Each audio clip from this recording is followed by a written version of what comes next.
John Smith, a young millionaire, had it all: luxury, success, and wealth. Yet his heart felt empty. His mansion was a symbol of his accomplishments, but also of his loneliness. Everything changed the day he met Betty, a homeless elderly woman with a hidden artistic talent, sitting on a park bench. Drawn to her, John offered her shelter in his garage apartment, and what started as an act of kindness soon turned into a profound connection. Betty's presence brought warmth and companionship to John's life, sparking a journey that would uncover hidden family ties and long-buried secrets. As Betty rediscovered her passion for painting, John discovered that she was not just an artist, but his grandmother. Together, they prepared to confront a painful past and a dangerous figure from Betty's history, Frank, a man who had torn their family apart. As they faced these challenges together, the bonds of family, long forgotten, were rekindled. Just as the truth was revealed, John's mother, whom he believed to be dead, reappeared, bringing with her the possibility of healing and new beginnings. In the end, it wasn't the wealth or success that filled the void in John's life. It was the love, truth, and unbreakable bonds of family that truly mattered. If you are not subscribed, I recommend you subscribe and activate the bell so you don't miss any videos. Before we dive into this story, please let me know in the comments where you're watching from. A wealthy young man, blessed with fortunes beyond imagination, opened his heart and his home to an elderly woman and her destitute daughter, offering them refuge in the spacious garage of his grand estate. But on a fateful day, when he entered their space without announcing himself, the sight that greeted him left him utterly stunned and speechless. John Smith, the man who had everything, stood alone in his luxurious third-floor study, his gaze fixed on the meticulously landscaped grounds that stretched out below. The golden hues of the setting sun splashed across the sky, creating a breathtaking canvas of orange and pink, while long shadows crept over the perfectly manicured lawn. It was a vista that most would long to behold, a symbol of success and power. Yet for John, it was nothing but a reflection of his profound solitude. At just 30 years old, John had reached heights that many only dream of. His tech company, born from a spark of genius in a college dormitory, had soared to unimaginable success, turning him into a multimillionaire before he even celebrated his 25th birthday. His life was a showcase of opulence, a mansion that could rival the finest hotels, an array of luxury cars gleaming in the driveway, and a collection of gadgets that far surpassed his needs. But as he stood there, draped in a suit tailored to perfection, an unsettling void gnawed at him, a hollow emptiness that all the wealth in the world could not seem to fill. The soft vibration of his phone pulled John from his reverie, shattering the silence that had enveloped him. Expecting yet another business matter or perhaps an invite to another glamorous event that he would attend out of obligation rather than desire, he casually checked the message. But what he saw stopped him in his tracks. Visit Mom's grave. 5 years today. A wave of sorrow crashed over him, and a tight knot formed in his throat as the memory of losing his mother, Sarah, resurfaced with piercing clarity. She had been his anchor, his confidant, the one who saw beyond his success to the person he truly was. Her death had carved out a void in his life that he had tried and failed to fill. With a heavy heart, John slipped his phone back into his pocket and descended the grand staircase. The mansion was eerily quiet, the stillness broken only by the faint hum of air conditioning and the occasional beep from the smart devices scattered throughout the house. As he passed through the kitchen, Mrs. Rodriguez, his loyal housekeeper, looked up from her work. Her eyes, filled with a mix of concern and affection, followed him. "Heading out, Mr. Smith?" she asked gently. She had served him faithfully since the day he acquired the mansion, often offering the warmth and care of a mother figure, though John kept a polite distance from her. "Just going for a walk," he responded with a forced smile, trying to mask the turmoil within. "I need some fresh air." Mrs. Rodriguez nodded, her expression softening with understanding. "Don't stay out too long. It's chilly tonight," she advised, her voice laced with quiet worry. John thanked her and stepped out into the evening, choosing to walk rather than ride in the chauffeured car that usually accompanied him. As he walked down the expansive driveway, The weight of his loneliness bore down on him. Despite being surrounded by people, acquaintances, business partners, employees, there was no one he could truly confide in, no one he could call a friend. The immense wealth that had once thrilled him now felt like a towering wall, separating him from the world outside. Deep in thought, John wandered beyond the borders of his opulent neighborhood, finding himself in a more modest part of town. The contrast was stark. Grand mansions gave way to humble homes, and luxury vehicles were replaced by well-worn cars parked along the streets. As he continued his walk, he couldn't help but feel a pang of envy for the sounds of laughter and the warmth of family life that floated through the open windows of these simpler homes. It was then that he noticed her, a frail, elderly woman sitting alone on a bench in a small, overgrown park. Her clothes were tattered and mismatched, her gray hair unruly beneath a worn floral scarf. Beside her, a small cart held what appeared to be her few belongings. Yet, despite her circumstances, there was a quiet dignity in the way she held herself, a flicker of life in her eyes that hinted at a rich and storied past. Drawn by an inexplicable connection, John slowed his pace, curiosity and a strange sense of kinship pulling him closer. As he neared, he saw that the woman was deeply absorbed in drawing, her aged, weathered hands moving with a surprising elegance across a tattered sketchbook. "Excuse me," John said softly, careful not to startle her. "I couldn't help but notice your drawing. Are you an artist?" The woman looked up, her bright blue eyes meeting John's. For a fleeting moment, there was a spark of recognition, a feeling of familiarity that John couldn't place. "Once upon a time," she replied, her voice warm yet tinged with weariness. "But now I'm just Betty, the old lady who lives on this bench." She chuckled, though the sound was heavy with sadness. The woman lifted her gaze, her bright blue eyes locking with John's. In that brief moment, he was struck by an uncanny sense of familiarity, something that tugged at the edges of his memory, only to be quickly dismissed as mere fancy. "Once upon a time," she responded, her voice carrying a warmth that seemed to fight against the undercurrent of weariness. "Now I'm just Betty, the old lady who lives on this bench." She let out a small chuckle, but beneath that laughter lay a sorrow that echoed deep within her. An unexpected urge welled up within John, an overwhelming need to reach out to this woman, to form a connection that had eluded him for so long. "I'm John," he introduced himself, extending his hand in a gesture of goodwill. "Would you mind if I took a look at your work?" Betty hesitated, the uncertainty flickering in her eyes, but after a moment, she handed him the sketchbook. As John carefully turned the pages, his eyes widened in astonishment. Despite the worn paper and the blunt pencil she used, the drawings were nothing short of extraordinary. Landscapes that seemed to breathe, portraits full of life, and abstract pieces that spoke of emotions untold. All filled the pages, revealing a depth of talent honed over many years. "These are incredible," John murmured, almost breathless. "You're not just an artist, Betty. You're a master." A faint blush crept onto Betty's cheeks at his words. "That's very kind of you to say, but that was in a different time, in a different life." John's mind raced with thoughts. Here was a woman of immense talent, yet life had dealt her such a cruel hand that she was now reduced to living on the streets.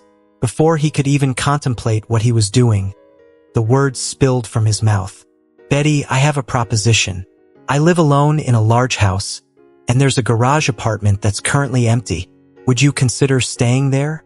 In exchange, you could help with some light gardening or household tasks." Betty's eyes narrowed, the warmth replaced by a guarded suspicion. "Why would you offer something like that to a stranger? What's the catch?" John quickly realized how his offer must sound. "There's no catch, I promise. I've been incredibly lonely, and something about your art, it touched me. I just want to help if you'll allow me. Maybe we could even be friends." His sincerity seemed to reach her, and the hard lines of her suspicion softened. She studied his face, searching for any hint of deceit. After what felt like an eternity, she nodded slowly. "You're either the kindest person I've met in years or the world's most naive fool," she said with a wry smile. "But something tells me you're genuine, and I won't lie, the thought of a roof over my head and a warm bed is tempting. All right, John, I'll take you up on your offer. At least for now." A wave of relief and excitement washed over John. For the first time in what felt like forever, he felt a flicker of hope, the belief that perhaps his life was about to take a turn for the better. As they gathered Betty's few belongings and began the walk back to John's mansion, neither could have anticipated the journey that lay ahead. A journey that would uncover secrets long buried, reignite forgotten passions, and ultimately transform both of their lives in ways they could never have imagined. By the time they reached the grand gates of John's estate, the sun had dipped below the horizon, and the mansion's lights glowed warmly against the encroaching darkness. As they made their way up the driveway, John couldn't help but smile, already imagining the surprise on Mrs. Rodriguez's face when she met their unexpected guest. Little did he know, Betty's arrival was just the beginning of a series of events that would challenge everything he thought he knew about himself, his past, and the true meaning of family. The next morning, John awoke to the unfamiliar sound of movement within his typically silent mansion. For a moment, he lay still, disoriented, before the memories of the previous evening flooded back. Betty, the elderly artist he had invited into his home, was now under his roof. A smile tugged at the corners of his mouth as he recalled the wonder in her eyes when she first stepped into his home. As John descended the stairs, he heard the gentle hum of voices coming from the kitchen. Pausing in the doorway, he took in the scene. Mrs. Rodriguez busily attending to the stove, while Betty sat at the kitchen island, a steaming mug of coffee cradled in her hands. The two women were deep in conversation, their laughter filling the space with a warmth that had long been absent. "Good morning," John greeted them as he stepped into the kitchen. Both women turned toward him, and he was struck by how much more at ease Betty appeared after just one night in a comfortable bed. If you're still tuned into this video and find the story inspiring, drop a 1 in the comments to let me know you're still with me.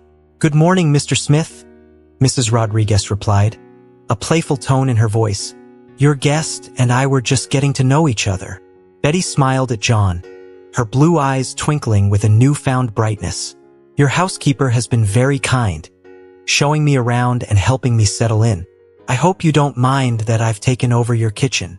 "Not at all," John assured her, pouring himself a cup of coffee. "I'm just glad you're making yourself at home. How did you sleep?" "Like a baby," Betty admitted, her voice soft with gratitude.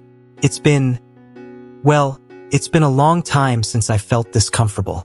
Thank you again, John, for everything." As they sat down to breakfast together, John felt more at ease than he had in years. The conversation flowed naturally, with Betty sharing stories from her past as an artist in New York City.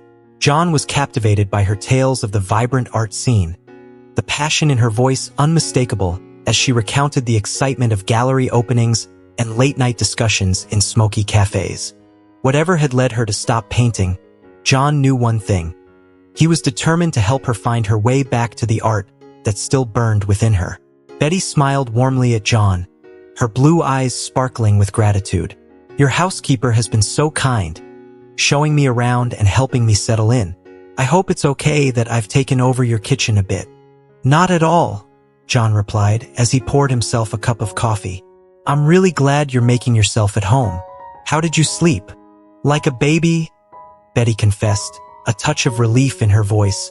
It's been a long time since I've had such a comfortable bed." "Thank you, John, for your kindness." As they sat down to share breakfast, John realized he hadn't felt this relaxed in years. The conversation flowed easily, with Betty weaving stories from her past life as an artist in New York City. John was captivated by her vivid descriptions of the art scene in the 1970s and 1980s. The energy, the gallery openings, and the late-night debates in smoky cafes that brought her passion for art to life. "What made you stop painting?" John asked, but the instant the words left his mouth, he regretted them. A shadow crossed Betty's face, dimming the light in her eyes. "Life happened," she answered quietly, her gaze growing distant. "Sometimes, the world has a way of beating the art out of you." A heavy silence settled in the kitchen. Mrs. Rodriguez, sensing the tension, busied herself with clearing the dishes, while John struggled to find the right words. "I'm sorry," he began, but Betty waved him off gently. "There's no need to apologize, dear. It's all in the past now. Just water under the bridge." She stood up, smoothing the borrowed clothes that Mrs. Rodriguez had given her until they could shop for something new. "Now, I believe I promised to help with some gardening. Shall we?" Relieved by the change of subject, John led Betty out to the expansive gardens surrounding the mansion. As they worked side by side, planting new flowers and tending to the well-kept beds, John found himself opening up to Betty in a way he hadn't done with anyone since his mother passed away.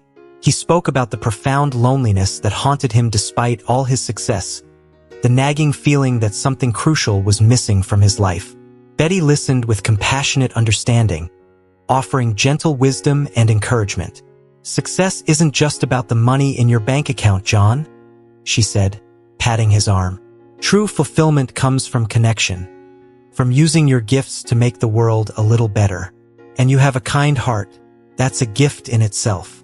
As the days turned into weeks, they settled into a comfortable routine. John began to look forward to their shared breakfasts and peaceful gardening sessions. Betty's presence brought a newfound warmth and lightness to the mansion that had been absent for so long.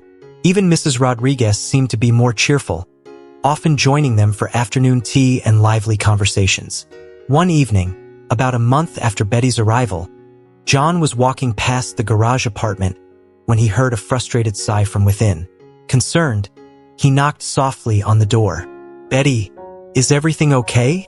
There was a brief pause before Betty's voice called out, "Come in, John." As he entered, he saw Betty sitting at a small desk, surrounded by sheets of paper filled with half-finished sketches. Her hands were stained with charcoal, and there was a look of deep frustration on her face, something John had never seen in her before. "What's wrong?" he asked, moving closer to see the drawings. Betty sighed heavily, running a hand through her silver hair. "I've been trying to draw for the first time in years, but it's as if I've forgotten how. The images are clear in my mind, but I just can't seem to transfer them onto the paper." John's heart ached for her. He could see the pain in her eyes, the deep longing to express herself through her art. An idea began to take shape in his mind. "Betty," he said thoughtfully, "what if we set up a proper studio for you, with all the supplies you need? Easels, paints, canvases, everything you could want. Do you think that might help?" Betty looked up at him, surprise and hesitation in her eyes. "Oh, John, that's incredibly generous of you, but I don't think I could accept such an offer." "Please," John interjected, his voice filled with earnestness. "Let me do this for you. Your talent deserves to be nurtured, not wasted." And honestly, he added with a gentle smile, "I'd love to see what you can create when you have the right tools." Tears welled up in Betty's eyes as she reached out to squeeze John's hand. "You remind me so much of someone I used to know," she whispered, her voice thick with emotion. "Someone who always believed in me, even when I had lost faith in myself." Betty was quiet for a long moment, her eyes fixed on the half-finished landscape before her. When she finally spoke, her voice was barely above a whisper. "Many years ago, I was involved with a man named Frank. He was an art collector, charming and sophisticated. I thought he loved me, but what he loved was the potential profit in my work." John listened intently as Betty's story unfolded. She told him of how Frank had manipulated her, isolating her from friends and family, convincing her that he alone understood her talent. He had sold her paintings for exorbitant sums, pocketing most of the profits for himself. But that wasn't the worst of it. "When I finally gathered the courage to leave him," Betty continued, her hands trembling slightly, he threatened me, said he'd ruin my reputation in the art world if I ever painted again." John felt a surge of anger on Betty's behalf. "That's terrible, Betty.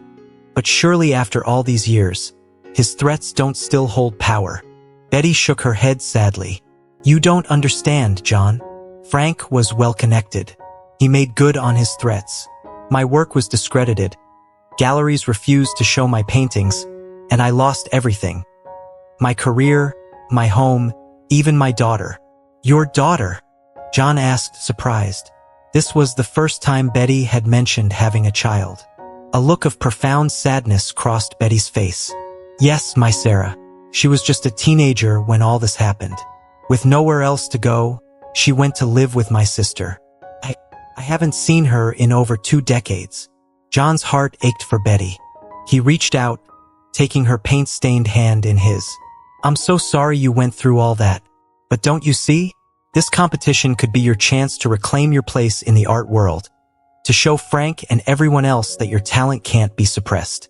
Betty looked uncertain, but John could see a glimmer of hope in her eyes. "Do you think so?" "I know so," John said firmly, "and I'll be with you every step of the way. We'll enter your work in the competition, and when you win, because I know you will, we'll use that platform to tell your story, to expose Frank for the fraud he is." Tears welled up in Betty's eyes, but she smiled through them. "Oh, John, you have your mother's heart, you know that? So full of kindness and determination." John blinked, taken aback by the comment. "My mother?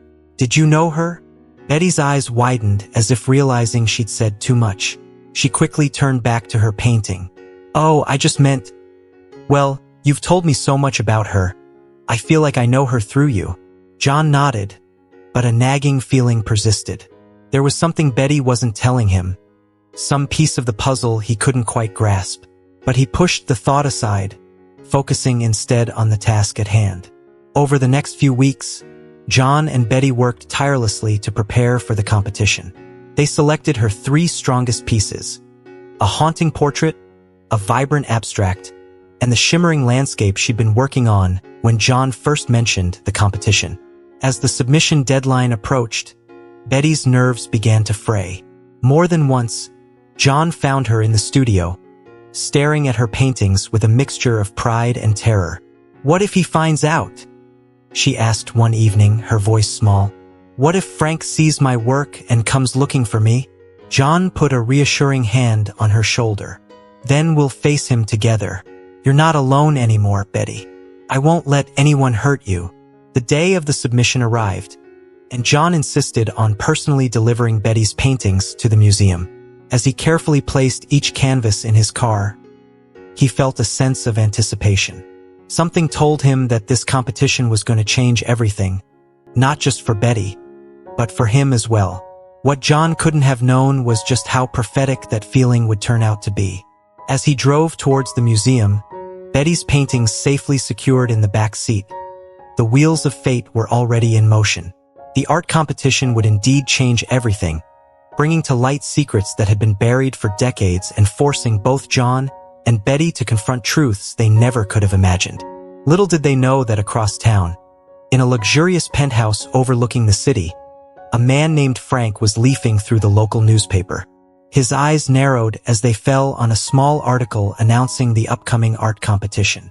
A smile, cold and calculating, spread across his face. Well, he murmured to himself. "This should be interesting." As John pulled into the museum parking lot, he couldn't shake the feeling that he was on the cusp of something monumental. He had no way of knowing that the simple act of submitting Betty's paintings was about to set in motion a chain of events that would unravel the very fabric of his life, revealing truths that had been hidden in plain sight all along.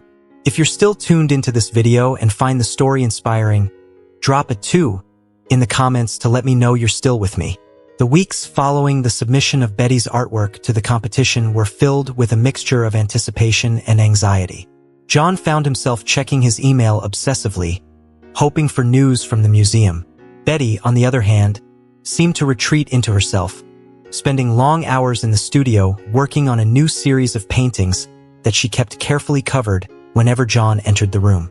It was on a chilly November morning when the email finally arrived. John's hand trembled as he opened it, his heart racing as his eyes scanned the contents. A grin spread across his face. "Betty," he called out, rushing to the studio. "Betty, you've done it. You're a finalist." He burst into the room to find Betty standing before an easel, her back to him. She turned slowly, her face pale and her eyes wide with a mixture of excitement and fear. "Are you sure?" she asked, her voice barely above a whisper. John nodded, holding out his tablet for her to see. 3 finalists and you're one of them. There's going to be an exhibition next month, and then they'll announce the winner. Betty sank onto a nearby stool, her legs seeming to give out beneath her. Oh my, she breathed. I never thought. After all these years. John knelt beside her, taking her paint-stained hands in his. You deserve this, Betty. Your talent deserves to be recognized. As the reality of the situation sank in, Betty's expression shifted from shock to determination. You're right, she said, straightening her shoulders. It's time I stopped hiding. Time I reclaimed my voice.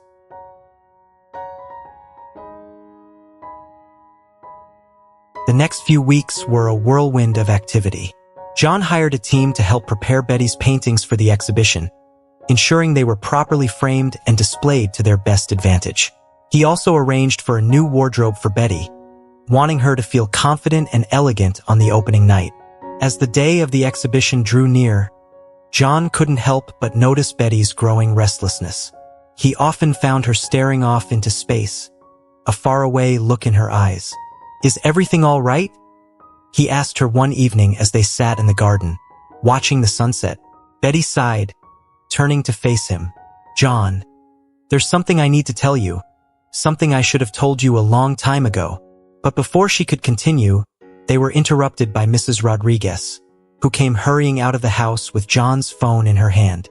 Mr. Smith, she said, slightly out of breath.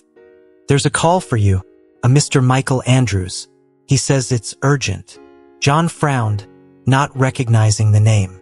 He took the phone, excusing himself from Betty, who watched him with an unreadable expression. Hello, this is John Smith, he said into the phone. Mr. Smith, came a gravelly voice from the other end.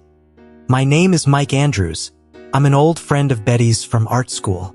I've been trying to track her down for years, and I have reason to believe she might be staying with you. John's eyebrows shot up in surprise.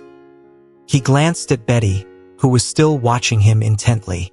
May I ask what this is regarding? He asked cautiously. There was a pause on the other end of the line.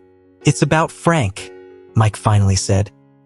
He's back in town, and he's looking for Betty. I'm worried he might try to interfere with the exhibition. A chill ran down John's spine. He thanked Mike for the information and promised to pass on the message to Betty. As he hung up, he turned to find Betty standing right behind him, her face ashen. It was Mike, wasn't it? She asked, her voice trembling. And he told you about Frank. John nodded, leading Betty back to their seats. Betty, why didn't you tell me Frank was still a threat? We need to do something. Contact the police, perhaps. Betty shook her head vehemently. No police, John. There's so much you don't know. So much I haven't told you. Then tell me now, John urged. Betty, whatever it is, we can face it together. Betty took a deep breath, her eyes meeting John's with an intensity that took him aback. John, the reason I never told you about Frank, about my past, it's because it's all tied up with your past too. John frowned, confused. My past? What do you mean? Your mother, Sarah, Betty said softly. She wasn't just my friend, John. She was my daughter. The world seemed to tilt on its axis as John struggled to process Betty's words. What? But that would mean, your grandmother? Betty finished for him, tears welling in her eyes. Yes, John, I'm your grandmother. John felt as if all the air had been sucked out of his lungs. He stared at Betty, seeing her in a whole new light, the familiar blue eyes, the artistic talent, the inexplicable connection he'd felt from the beginning. It all suddenly made sense. But why? He managed to choke out. Why didn't you tell me? Betty's tears were flowing freely now. I was afraid, John. Afraid of Frank. Afraid of the past. Afraid of how you might react. Your mother, my Sarah, made me promise to stay away, to keep you safe from the chaos of our past. As Betty's story poured out, John learned the full extent of the tragedy that had shaped both their lives. Frank, it turned out, wasn't just a manipulative art dealer. He was John's grandfather, a man whose greed and ambition had torn the family apart. Your mother tried to expose Frank's fraudulent dealings, Betty explained. But he was too powerful, too well-connected. He threatened to destroy us all if we didn't keep quiet. John's mind was reeling. But my father, I always thought he died in an accident. Betty's face crumpled with grief. Oh, John, that was the biggest lie of all. Your father, Tom, he was a good man. He stood by Sarah and tried to help her bring Frank to justice. But Frank, he made sure Tom would never testify. The implication hung heavy in the air. John felt as if he might be sick.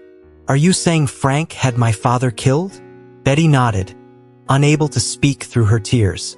John stood abruptly, pacing the garden as he tried to process this flood of information. His entire life, everything he thought he knew about his family, had been built on a foundation of lies. As the shock began to subside, it was replaced by a burning anger. Frank hadn't just threatened Betty or ruined her career. He had destroyed their entire family, robbed John of his parents, of the truth about his heritage. John turned back to Betty, his jaw set with determination. We're going to make this right, he said firmly. We're going to expose Frank for what he is, and we're going to do it at the exhibition. Betty looked up at him, hope and fear warring in her eyes. But, John, he's dangerous. If he finds out I'm here, that you know the truth. John knelt before her, taking her hands in his.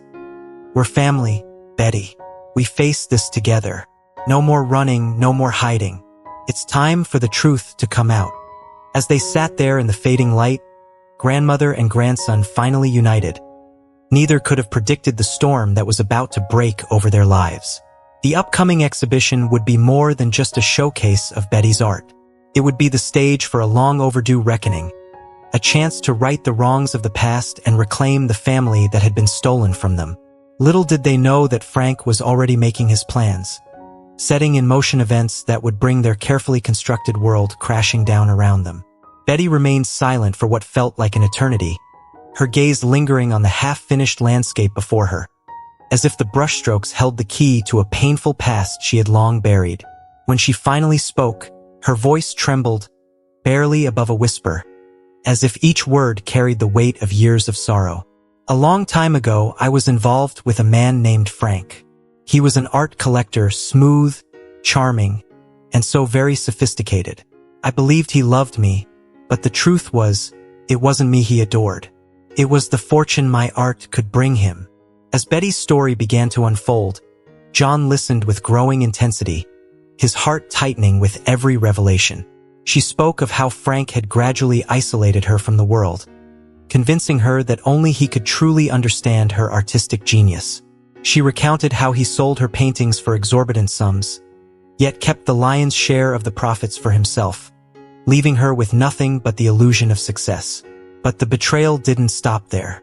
When I finally found the strength to leave him, Betty continued, her hands shaking slightly as old memories resurfaced. He threatened me in ways I never thought possible. He vowed to destroy my reputation, to ensure that I would never paint again, that no gallery would ever display my work. John felt a surge of anger on Betty's behalf, an overwhelming desire to protect her from the pain of the past. That's awful, Betty, he said, his voice filled with empathy and determination. But after all these years, surely his threats have lost their power? Betty's sad smile told him otherwise. She shook her head slowly, her eyes reflecting the depth of her despair. You don't understand, John. Frank was not just influential. He was connected in ways that made him almost untouchable. He made good on his threats. My work was blacklisted. Galleries shut their doors to me, and I lost everything. My career, my home, even my daughter. John's heart sank further at this new revelation. Your daughter? He asked, his voice tinged with surprise. Betty had never mentioned having a child before. A profound sadness clouded Betty's features. Yes, my Sarah. She was just a teenager when all of this happened. With no place left to turn, she went to live with my sister. I haven't seen her in over 20 years, John. Not a day goes by that I don't think of her. John felt an overwhelming sense of sorrow for Betty, his heart breaking for the years of pain and loss she had endured. Gently, he took her paint-stained hand in his own, offering her the comfort she so desperately needed. "Betty, I'm so deeply sorry for everything you've been through. But don't you see? This competition could be your chance to reclaim what was taken from you, to prove that your talent is undeniable, and to show Frank and the world that he couldn't suppress your brilliance." Betty's eyes reflected a glimmer of hope, though uncertainty still lingered. "Do you believe that, John?" "I'm certain of it," John replied with conviction. "And I'll be there with you, every step of the way. We'll enter your work in the competition, and when you win, because you will win, we'll use that moment to tell your story, to reveal Frank for the fraud he truly is." Tears welled up in Betty's eyes, but a small, heartfelt smile broke through. "John, you have your mother's heart, you know that? So full of kindness, so filled with determination." John blinked, momentarily taken aback by her words. "My mother? Did you know her?" Betty's eyes widened slightly, as if she had accidentally let slip a long-kept secret. She quickly turned back to her painting, trying to mask her discomfort.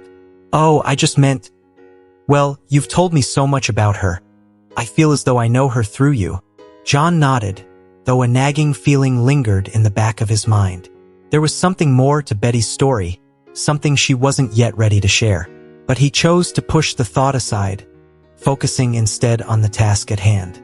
In the weeks that followed, John and Betty poured their energy into preparing for the competition. They selected her 3 most powerful pieces: a haunting portrait that captured the depth of human emotion, a vibrant abstract that spoke of chaos and order, and the shimmering landscape she had been working on when John first mentioned the competition. As the submission deadline drew closer, Betty's anxiety grew palpable, her confidence wavering with each passing day. John often found her in the studio, gazing at her paintings with a mixture of pride and fear. "What if he finds out?" she whispered one evening, her voice trembling with uncertainty. "What if Frank sees my work and comes after me?"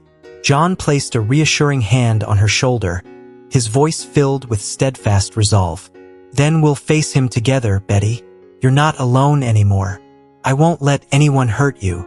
Finally, the day of submission arrived.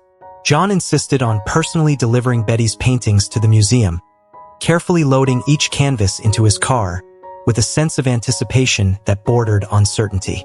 As he drove towards the museum, with Betty's precious creations safely secured in the back seat, John couldn't shake the feeling that this moment was going to change everything. Not just for Betty, but for him as well. If you're still tuned into this video and find the story inspiring, drop a 3 in the comments to let me know you're still with me. What neither of them could have known was just how true that feeling would be. As John navigated the city streets, the wheels of fate were already turning, setting into motion a series of events that would bring to light secrets long buried and force both John and Betty to confront truths they never imagined. Their lives were about to be irrevocably altered, and there was no turning back. In another part of the city, a man named Frank sat in his luxurious penthouse, casually flipping through the local newspaper.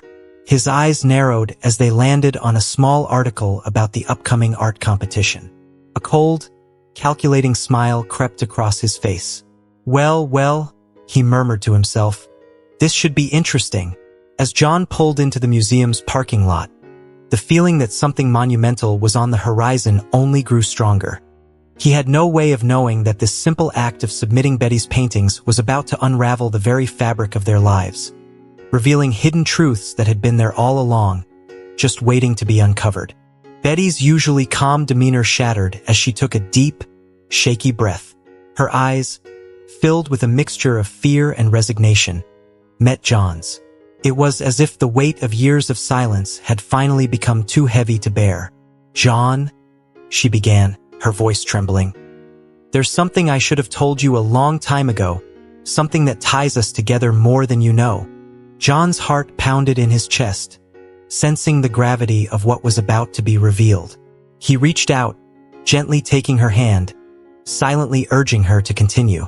Betty sighed, her gaze drifting to the darkening sky as if seeking strength from the fading light.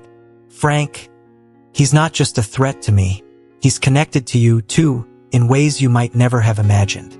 You see, John, Frank wasn't just a manipulative art dealer, he was also your grandfather. John felt as if the ground had been pulled out from under him. His breath caught in his throat, and for a moment, he could only stare at Betty in stunned disbelief. My grandfather? He finally managed to whisper. Betty nodded, tears welling up in her eyes. Yes, John. Your mother, Sarah, was my daughter and Frank was her father. But he wasn't a kind, loving parent. He was cruel and obsessed with power and control, and he used his influence to destroy our lives. When Sarah fell in love with your father, Tom, Frank couldn't stand the idea of losing control over us. He did everything in his power to tear them apart, to ruin our family. John's mind raced, trying to process the revelation. The pieces of his life that had never quite fit together suddenly clicked into place with a sickening clarity. The stories his mother had told him, the inexplicable fear that had seemed to haunt her, all of it made sense now. But why didn't she tell me? He asked, his voice filled with hurt and confusion. Why did she keep this from me? Betty squeezed his hand, her voice breaking with emotion. She wanted to protect you, John. After what Frank did to your father, after he had Tom killed, Sarah was terrified that he would come after you next. She thought that if you knew nothing about him, you would be safe.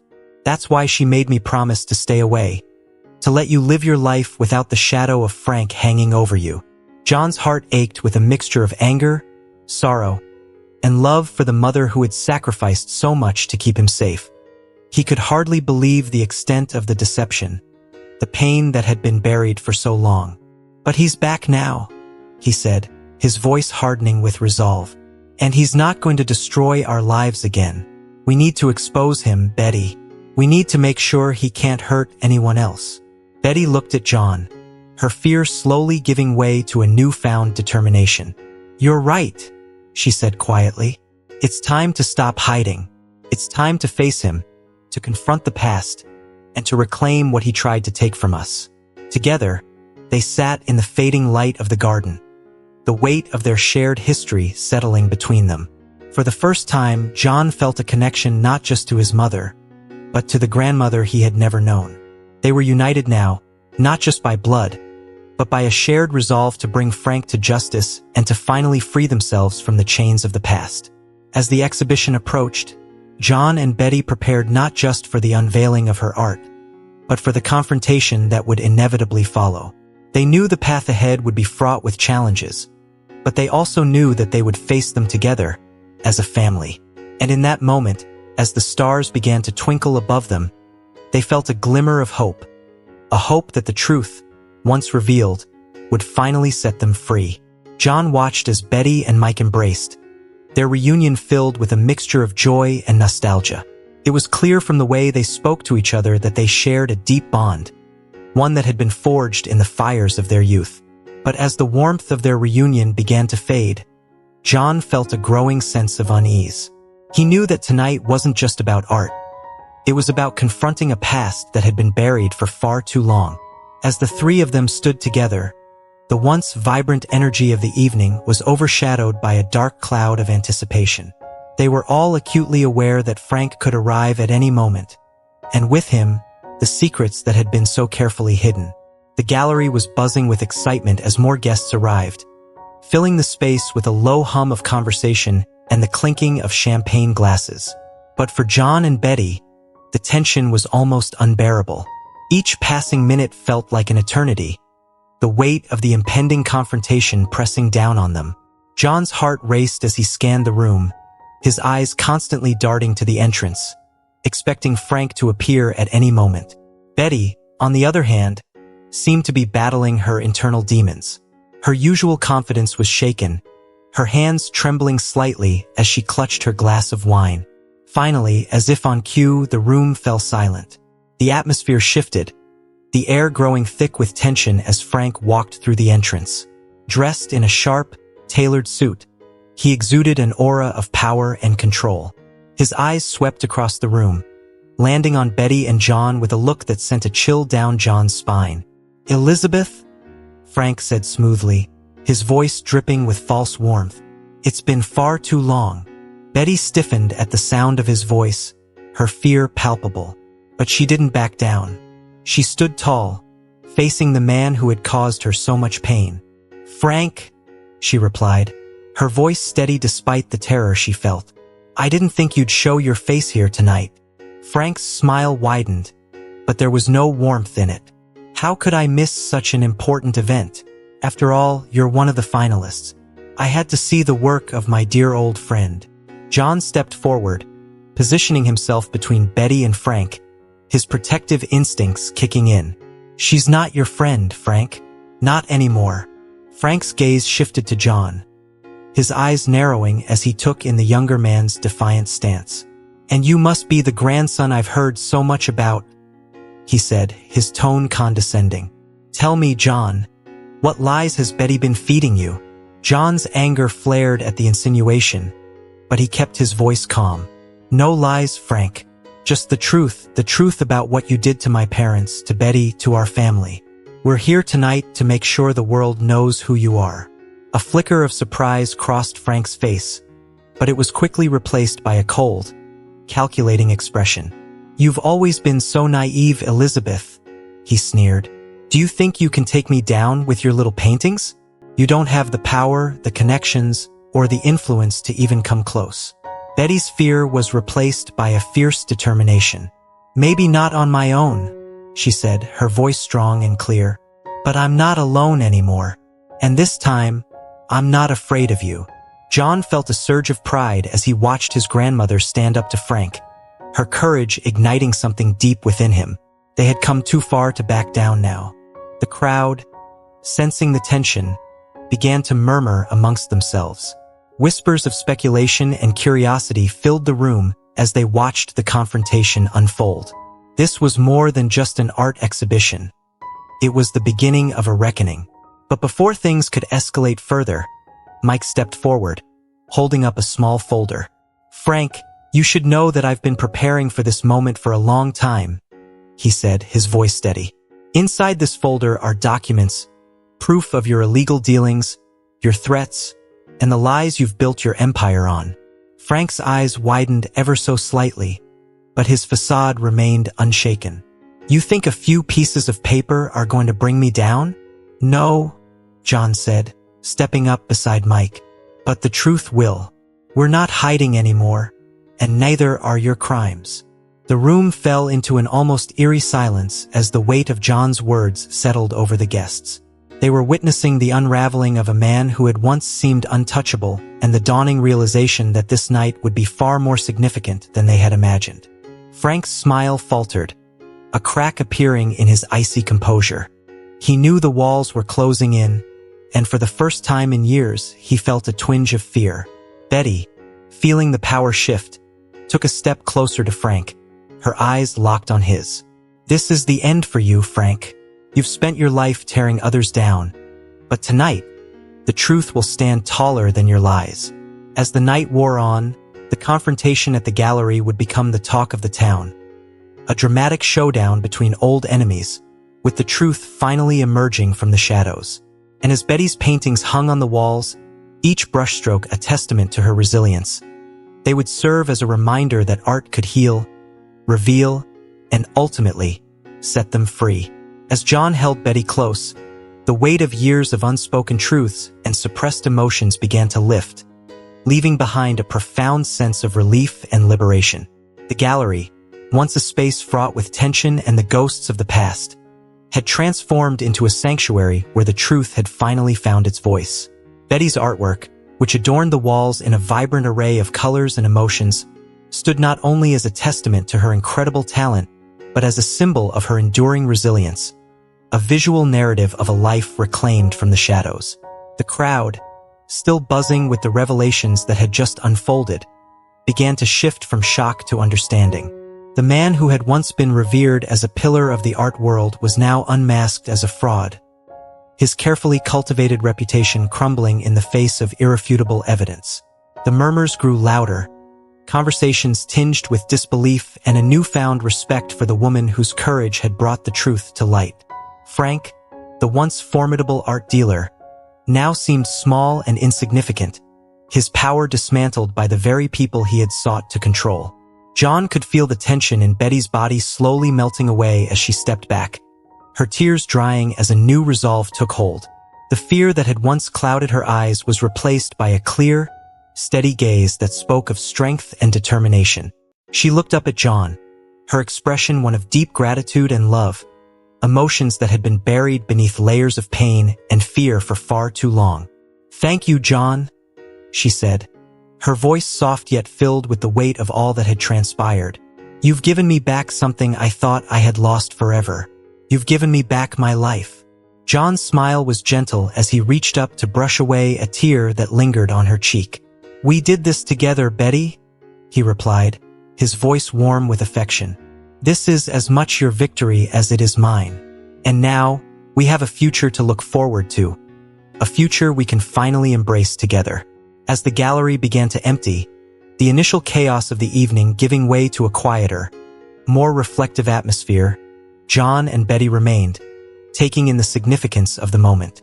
The paintings that surrounded them, once mere expressions of Betty's artistic soul, now felt like anchors to the past, guiding them toward a future unburdened by secrecy and fear.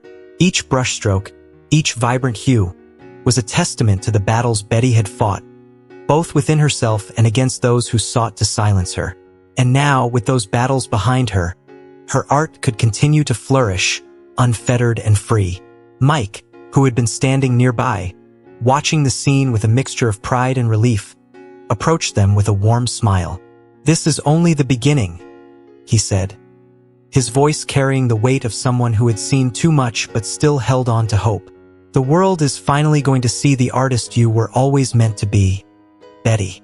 And they're going to see it through your own eyes, not through the lens of someone trying to profit off your talent." Betty nodded, her heart swelling with emotion. "For the first time in a long time, I feel like I can breathe again. I'm not afraid anymore. I'm ready to face whatever comes next, and I'm ready to do it on my terms." As the last of the guests filtered out of the gallery, leaving behind an air of quiet satisfaction, John, Betty, and Mike lingered, savoring the victory that had been hard-won and deeply cherished.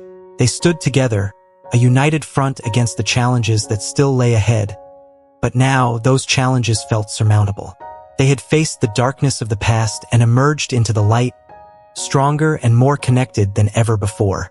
If you're still tuned into this video and find the story inspiring, drop a 4 in the comments to let me know you're still with me. Outside, the night air was crisp and cool, a welcome contrast to the intensity of the evening. As they stepped out into the street, the lights of the city twinkling above them, there was a sense of closure, of a chapter that had been written and finished. But more importantly, there was a sense of a new beginning, one that was filled with promise and the kind of hope that comes from knowing you have overcome the worst and found a way to keep moving forward.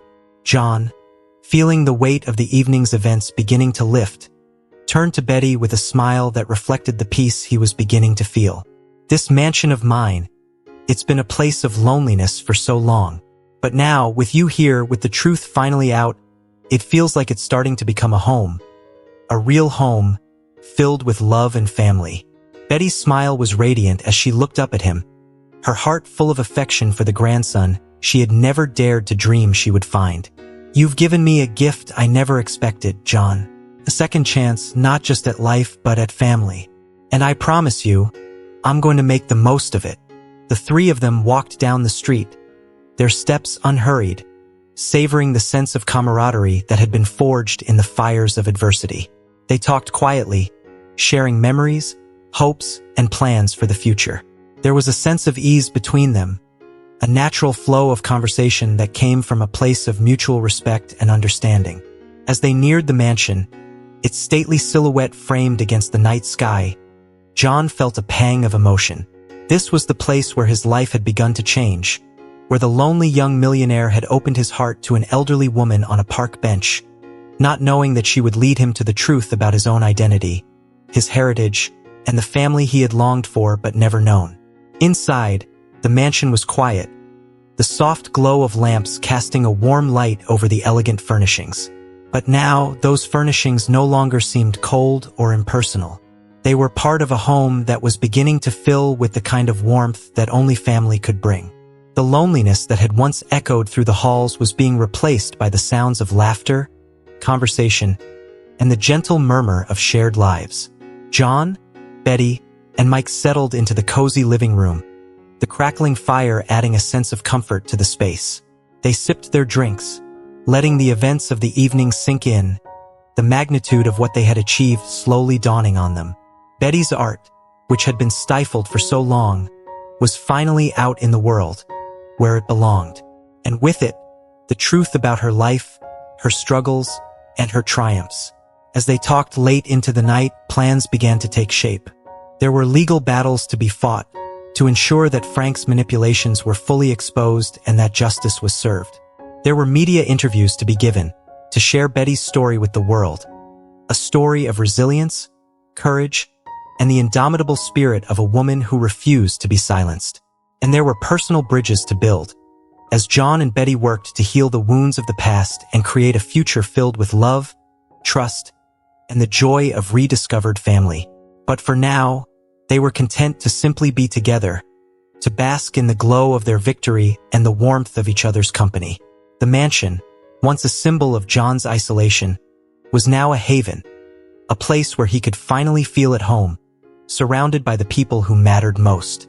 As the night wore on and the conversation began to lull, John felt a deep sense of peace settling over him. This was what he had been searching for all along. Not the wealth, the success, or the accolades, but the simple, profound connection of family. And in finding Betty, in uncovering the truth about his past, he had found something far more valuable than any material possession. He had found himself, his roots, and the family he had always longed for. The days that followed were a whirlwind of activity, as John, Betty, and Mike worked together to navigate the aftermath of the exhibition. The media attention was intense, with reporters clamoring for interviews, eager to tell the story of the grandmother and grandson who had brought down a powerful art dealer. Betty, with John's support, handled it all with grace and dignity, sharing her story with the world in a way that was both honest and empowering. The legal battles were challenging, but with the evidence Mike had gathered, they were confident that justice would prevail. Frank, once so powerful and untouchable, was now facing the consequences of his actions, his empire crumbling as the truth came to light. It was a long road, but with each victory, Betty and John felt a sense of closure, of finally being able to put the past behind them and move forward. And as they moved forward, their bond grew stronger. They spent their days together, working on new projects, exploring new opportunities, and simply enjoying each other's company. Betty's art flourished in her new studio, the walls of the mansion filling with her vibrant, emotive paintings. John, inspired by Betty's resilience and creativity, found himself exploring new passions of his own, discovering talents and interests he had never known he had. The mansion, once so quiet and lonely, was now a hub of activity and joy. Friends and family visited often, filling the house with laughter and love. Mrs. Rodriguez, who had watched over John for so many years, became a beloved member of their extended family, her warmth and kindness adding to the sense of home that now permeated every corner of the mansion. As the seasons changed, so did John and Betty.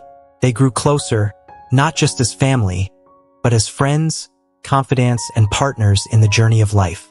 They faced challenges together, celebrated victories together, and built a future together, one that was filled with hope, love, and the unbreakable bond of family. And through it all, the memories of the past were honored, but not allowed to overshadow the present. John's parents, Betty's daughter Sarah, and her husband Tom were remembered with love and respect, their legacy living on in the family they had left behind. But it was the future that held the most promise, a future where the scars of the past had healed, and where the love of family could grow and flourish. As they sat together one evening, watching the sunset over the gardens, John turned to Betty with a smile. "You know," he said, his voice filled with contentment, "I never imagined my life would turn out like this, but I wouldn't change a thing. This is exactly where I'm meant to be." Betty looked at him, her heart full of love and pride. "Neither would I, John. Neither would I. As the sun dipped below the horizon, casting a golden glow over the mansion and the people who called it home, they knew that they had found something truly special. They had found each other, they had found the truth, and they had found the kind of love and connection that would carry them through whatever life had in store. Together, as a family, they were unstoppable, and the future was theirs to create, one filled with hope, joy, and the unbreakable bond of love.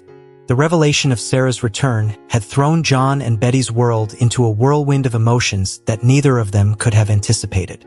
The truth that had been buried for so long, hidden behind layers of pain and sacrifice, had finally surfaced, bringing with it both relief and a cascade of new questions. The mansion, once a place of isolation and secrets, was now buzzing with the raw intensity of a family reunited under the most extraordinary circumstances. In the days that followed, the media frenzy surrounding the family only intensified. Reporters and cameras seemed to be stationed at every corner, eager to capture the next chapter of this unfolding drama. The public was enthralled by the story of Sarah Smith, once thought dead, now revealed to be very much alive. But amidst the chaos, there was an undeniable sense of peace that began to settle within the walls of the mansion.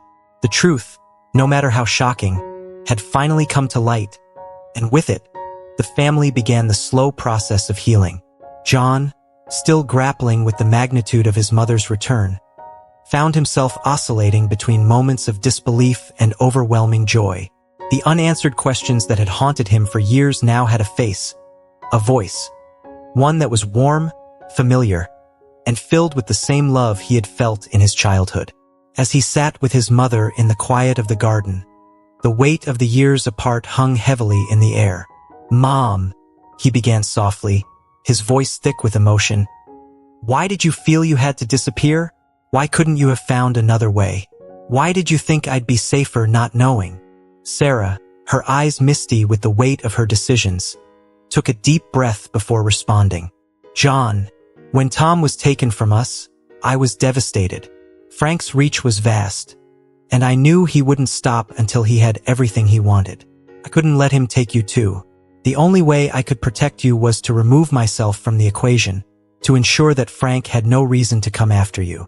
It was the hardest decision of my life, but I did it because I loved you more than anything. I needed you to have a chance at a life free from his shadow." John listened, understanding the depth of her sacrifice, but the ache in his heart persisted. "I wish you had told me, Mom. I wish we could have faced it together. But now that you're here, we can. We can face whatever comes next as a family." Betty, sitting close by, felt a similar turmoil. The return of her daughter had brought back memories she had long tried to bury, memories of loss, of fear, but also of the deep love she had for Sarah. Now, with Sarah back in her life, Betty was determined to hold on to this second chance, to never again let the darkness of the past overshadow the light they could build together. As the three of them talked late into the night, sharing stories, piecing together the fractured history that had kept them apart, there were moments of laughter and moments of tears. They remembered the good times, the warmth of family dinners, the joy of simple moments that had once seemed ordinary but were now cherished memories. And they mourned the lost years, the birthdays missed, the milestones uncelebrated. But through it all, there was a growing sense of hope, a belief that, despite everything, they had been given a second chance to rebuild what had been shattered. The legal battles were still ahead of them. Frank's empire was crumbling, but his influence hadn't disappeared overnight. There were loose ends to tie up, and the investigation into Tom's death was ongoing. But now, they faced these challenges with a renewed sense of purpose. Sarah, Betty, and John were determined to see justice served, to ensure that the truth was not only acknowledged but acted upon. The mansion, which had once been a symbol of John's isolation, was now a place of refuge for this newly reunited family. The walls that had witnessed so much pain were now alive with the sounds of life, of family, of love, of shared moments that were all the more precious because of the years they had been denied. Mrs. Rodriguez, who had been a quiet presence in the background, now found herself caught up in the joy of seeing her employer and friend finally at peace. The meals she prepared were no longer for one, but for a family that gathered around the table, sharing not just food, but stories, laughter, and the warmth of each other's company. As the weeks passed, the bond between John, Betty, and Sarah only deepened. They spent their days planning for the future, navigating the complexities of their new reality, but also making up for lost time. John and Sarah would often take long walks in the gardens, talking about the years they had missed, learning about each other all over again. Betty, in her studio, poured her heart into new works of art, each piece reflecting the journey she had taken to get to this point. Each brushstroke a testament to the resilience of the human spirit. There were moments when the past would resurface, bringing with it pain and regret. But these moments were no longer met with fear or avoidance. Instead, they were confronted head-on, discussed openly, and allowed to heal in the light of day. The secrets that had once festered in the dark were now out in the open, and in their place, there was honesty, understanding, and forgiveness. One evening, as the three of them sat together in the living room, the fire crackling softly in the hearth, John turned to his mother and grandmother with a thoughtful expression. "What do you think the future holds for us?" he asked, his voice filled with both curiosity and hope. Sarah smiled, her eyes reflecting the love she felt for her son. "I think the future is ours to create, John. We've been given a second chance, and I believe we can build something beautiful together." Betty nodded in agreement. "We've been through so much, but we've come out stronger on the other side. Whatever challenges come our way, we'll face them together. And we'll make sure that the legacy we leave behind is one of love, resilience, and family." As they sat there, the night drawing to a close, there was a sense of peace that settled over them. The journey they had been on had been long and difficult, but it had led them to this moment. A moment of connection, of unity, and of the profound realization that they were no longer alone. The mansion, once a place of secrets and solitude, was now a home in the truest sense of the word. It was a place where love had been rekindled, where family had been found, and where the future, despite its uncertainties, was something to be embraced rather than feared. And as the first light of dawn began to break over the horizon, casting a soft glow over the mansion and the people within, there was a sense of renewal, of a new beginning. The road ahead would not be easy, but they would walk it together, hand in hand, as a family that had weathered the storm and emerged stronger, more united, and ready to face whatever the future held. In the quiet moments before the day began, John, Sarah, and Betty sat in the warmth of their home, knowing that they had finally found what they had been searching for all along. A place to belong, a family to love, and a future filled with the promise of new possibilities. And in that moment, they knew that they were exactly where they were meant to be, together as a family. In the end, it wasn't the accumulation of wealth or the accolades of success that filled the emptiness in John's heart. It was the rediscovery of love, the unveiling of truth, and the enduring strength of family bonds that brought him peace. These intangible treasures, far more precious than any material possession, had woven themselves into the fabric of his life, creating a masterpiece that transcended any work of art, more lasting and meaningful than any fortune. As John, Betty, and Sarah began to plan for their new life together, a sense of contentment settled over him.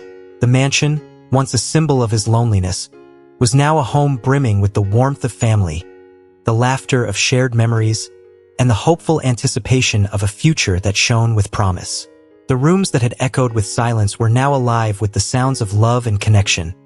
The once empty spaces now filled with the joy of reunions and the comfort of knowing they would never face life's challenges alone again. And in the heart of the mansion, in Betty's studio, the portrait of Sarah stood as a silent guardian over their new beginning. It was a symbol of the healing power of art, a reminder of the pain they had overcome, and the love that had brought them back together. The painting, with its tender brushstrokes and vibrant colors, encapsulated the essence of their journey, one that spanned time and distance but ultimately brought them back to where they belonged, with each other. As they moved forward, the portrait would serve as a constant reminder of the truths they had uncovered, the forgiveness they had granted, and the family they had reclaimed. It was a testament not only to their past but to the future they were building, a future defined not by wealth or success, but by the unbreakable bonds of love and the enduring strength of family. As we come to the end of this incredible journey, we want to take a moment to reflect on everything we've uncovered together. What lessons have resonated with you the most? Was it the importance of love and family, the power of truth, or the way art can heal and connect us across time and distance? We'd love to hear your thoughts. Please comment below with one thing you've learned from this story and how you plan to bring it into your own life. If you like this video, please leave your comment below, and don't forget to like, share, and subscribe to our YouTube channel. Your support means the world to us, and we can't wait to share more stories with you. Thank you for watching.